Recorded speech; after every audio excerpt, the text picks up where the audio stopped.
Hi, my name is Mike Katete. I work with Jemedari Media. I am a videographer and editor. And today we are following Jerry Ngige, who is a food photographer, and I'm going to show you how to shoot video with a DSLR. Come, let me show you the equipment that I brought along today. I normally use the Canon 60D. It's a very nice, robust camera for stills, but also very good with video. My lenses that I've carried today, normally love the Nikon or the Nikon 50mm. Very nice with depth of, very shallow, nice shallow depth of field, and does 1.4, an aperture of 1.4. So in very low light situations, it's very handy. Then I have my standard 18 to 55mm lens that comes with the camera, 2 batteries and a charger, because with video you're always using the live view, so you end up using up your battery life for your camera. It's unlike stills. Optionally, you can get a battery pack for your camera that just fits in here on the, just comes into and adapts with the camera, so it becomes slightly bigger and the battery life is extended. For my audio, I use the Rode mic. This is a very handy piece of equipment, especially when you're shooting with DSLR. You cannot use the audio from the camera because the audio is very bad. I record my audio with a Zoom H4n. It's also a very handy piece of equipment. It has 2 inputs. So this is my lavalier lapel mic receiver. I'm wearing the transmitter. It also has 2 mics at the top, which you can just use for recording direct.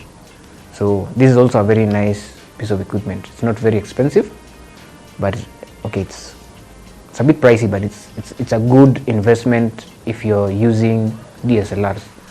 If you're using the other like camcorders, the other professional camcorders, what you just do, you just plug the audio direct to the camera. But because the 60D does not have, it only has the small jack.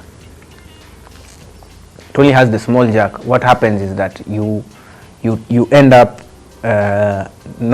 you're not able to plug in your mic directly. So that's why we are using an external recorder. This is my card holder. I have very many cards because when you're shooting video, the files are very large. One 16 gig card, if you shoot continuously, it gives you 1 hour of video at 720p. Depending on what you're shooting, it's always wise to have as many cards as possible. Make sure your cards are class 10. The class 10 is the speed of the card, because when you're shooting with video, the amount of data that is being passed from the camera to the card is a lot. So it needs a very fast card that can pick all that data. If you have anything less than class 6, the camera will keep stopping and telling you movie recording has been shut down. So that is my card holder. It's waterproof, so that in case it falls into water, you don't damage your cards. Yeah, you can get it on Amazon. I don't think there's anybody who has it locally currently. I'm not sure if Snapshot or Cameras Kenya have, but you can excuse me, you can always confirm. So on to the shoot with Jerry, and let's see what he has in store for us. So we are all set up. We are with Jerry. Jerry is our photographer today. As he does her setup, I can just show you my settings for video as we start. Just switch on your camera, put it on video mode, and go to your settings, to your menu. First of all, make sure your movie exposure is on manual, because on auto, if you have an automatic, because on auto, what happens, the exposure you will not be able to change your exposures. It will adjust for itself. So you don't need that to be in auto. Go to the next menu. The rest you can just leave them the same, because it's ISO increments. If you've been shooting, if you're photographing, you can just leave them as they are. Highlight, tone, priority, those are things that you can just keep as they are. Then you move next and go now to the video settings, the movie recording size. Right now I'm doing 1280 by 720 at 50 frames per second, meaning normally we shoot on PAL, especially in Africa and Asia and parts of Europe. So your shutter speed and your frame rate should be more or less the same, because PAL is 25 frames per second. Every frame refreshes at 25 times.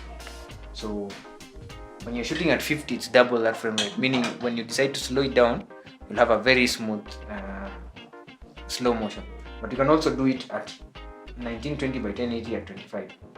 I think with the 5D Mark III, there are more settings, but it's up to you to just choose what you want. For now, today we'll just use the 720, so that is okay. Sound recording, you can put manual or auto. We'll get to the sound later, but for me, I put it on manual so that I can regulate it. I can see. If I put my mic on, because you're supposed to put your mic on, you'll see that I have a signal there, and for me that signal is okay. Anything between -12 and this is around -3 shouldn't be at the end, because that is audio. That audio is unusable, meaning it will be clipping and you cannot hear. Other than that, we move on. Metering, silent shooting, yes. Metering timer means, because this is primarily a still camera, at some point it will shut off if you're recording one long video. So you make sure your metering timer is at 30 minutes, because if you put it at 30 seconds, after 30 seconds it will stop. If you're recording for 30 seconds, it stops. The rest you can leave as they are. This is white balance, picture style. You can always customize them as they are. Remember, if you're doing a new project, just make sure your cards are clean. So like me, I'll just erase my cards. I don't like formatting my cards all the time, because it's formatting the card can spoil the card after a while, because you're always formatting. Erasing is easier. So I'm formatting the whole card. I'm erasing all images on the card, in case the card was in another camera and it was shooting other things, and Canon cannot see that kind of format. With that, we can go into our shooting. Now, when I put my camera on, this is what I see. Shows you your shutter speed, your f-stop, your exposure meter, the number of remaining still frames, and your ISO.